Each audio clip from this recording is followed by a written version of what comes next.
लोक जनशक्ति पार्टी चिराग पासवान की पार्टी है जनाब। 6 सीटें इस लोकसभा में मिला था, 6 पर जीत गई। केंद्र में कैबिनेट में मंत्री बने रामविलास पासवान,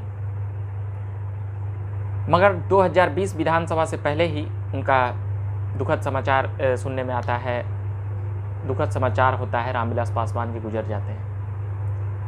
चिराग पासवान का यह निर्णय था कि 2020 विधानसभा में हम अकेले लड़ेंगे और नीतीश कुमार के खिलाफ लड़ेंगे, मगर बीजेपी के खिलाफ कैंडिडेट नहीं उतारेंगे और एनडीए का हिस्सा रहेंगे। मगर नीतीश कुमार को तो उन्होंने नुकसान पहुंचा दिया। लगभग 2 दर्जन सीटों पर सीधे तौर पर नीतीश कुमार की पार्टी को नुकसान पहुंचता हुआ नजर आता है। उसके बाद क्या हुआ? नीतीश कुमार की पार्टी इसे आन बान की बात ले लेती है। नीतीश कुमार को भी कई दलों के नेताओं ने कहा है कि अब नीतीश कुमार को भी यह जीत छोड़ देना चाहिए, बच्चा समझ के माफ़ कर देना चाहिए। मगर नीतीश कुमार माफ़ी के मूड में नहीं है। वो अपने स्टैंड पर स्टैंड लेते जा रहे हैं और चिराग पासवान को किनारे से किनारे लगाते जा रहे हैं, और उन्होंने किनारे लगा भी दिया है। मगर क्या बीजेपी का शीर्षस्थ नेता चिराग पासवान के पक्ष में है?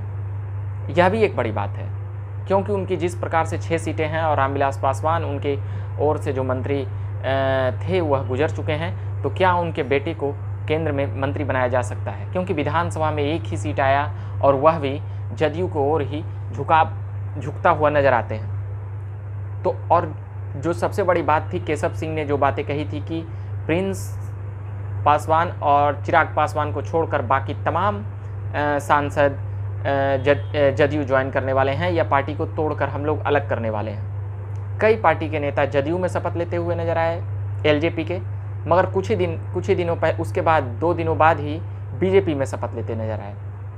एलजेपी के पार्टी में इतनी बड़ी टूट क्या हुई? क्या चिराग पासवान का पार्टी पर से पकड़ हट गया है या फिर रामविलास पासवान का न होने का कमी और अनुभव साफ देखा जा रहा है?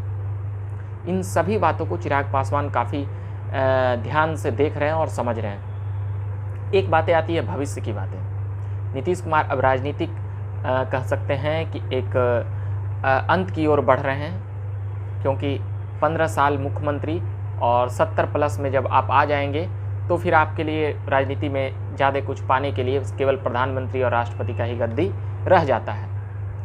तो वहाँ पर अब बिहार की राजनीति जो है भविष्य की, अगर अभी नीतीश कुमार के खिलाफ होते हैं तो जो आने वाली कमियां होगी वो ज़्यादा मुखर तरीके से चिराग पासवान गिना पाएंगे। वह यह भी सोच रहे हैं। और जो आगे जो चुनौतियां होगी वह होगी तेजस्वी यादव से। यह भी नफ़ा नुकसान देख रहे हैं चिराग पासवान। इसीलिए नीतीश कुमार का विरोध इतना ज़्यादा व्यक्तिगत तौर पर भी और पार्टी के तौर पर भी उन्होंने किया और कर रहे हैं। एयरपोर्ट पर जैसे ही उतरते हैं मीडिया वालों का तांता लग जाता है पूछने के लिए, और अपने अंदाज में पूछते भी हैं कि चिराग पासवान ये कर रहे हैं वो कर रहे हैं, मगर चिराग पासवान अभी भी तल्ख तेवर में हैं और आक्रामक अंदाज में ही नीतीश कुमार की पार्टी और नीतीश कुमार को जवाब देते हैं, उनके किए गए कार्यों की आलोचना करते हैं। अब आगे का स्टैंड क्या होगा चिराग पासवान का, यह देखने और समझने वाली बात होगी। बार बार पार्टी में टूट पड़ रही है, मगर चिराग पासवान नहीं टूट रहे हैं, यह भी एक अलग बात है। मगर यहाँ पर वो नहीं रहते हैं, सीधे दिल्ली चले जाते हैं, यह भी एक बात है। पार्टी में सामंजस्य नहीं बैठ पा रहा है या क्या हो रहा है, हम और भी कई खबरें बनाएंगे, उसमें हम बताएंगे। मगर अभी जिस प्रकार से पार्टी टूट रही है और भी टूटने की खबर आ रही है। कई पार्टी नेता ने कहना है कि हम अभी 100 नेता और तोड़ेंगे, 100 नेता और तोड़ेंगे, मगर चिराग पासवान की पार्टी एलजेपी ये सभी बातों को बार बार प्रेस कॉन्फ्रेंस करके खंडन करते रहिए कि वो सभी नेता मेरे पार्टी में नहीं है और वो सभी नेता पहले ही हमारी पार्टी को छोड़कर जा चुके हैं। तो अभी के लिए इतना ही कहेंगे। तमाम राजनीतिक घटनाक्रम और राजनीतिक घटनाक्रम पर हम बात करते रहेंगे। अभी के लिए झकास भारत से मैं रविकांत, चैनल को सब्सक्राइब जरूर करिएगा और लोगों से करवा दीजिएगा।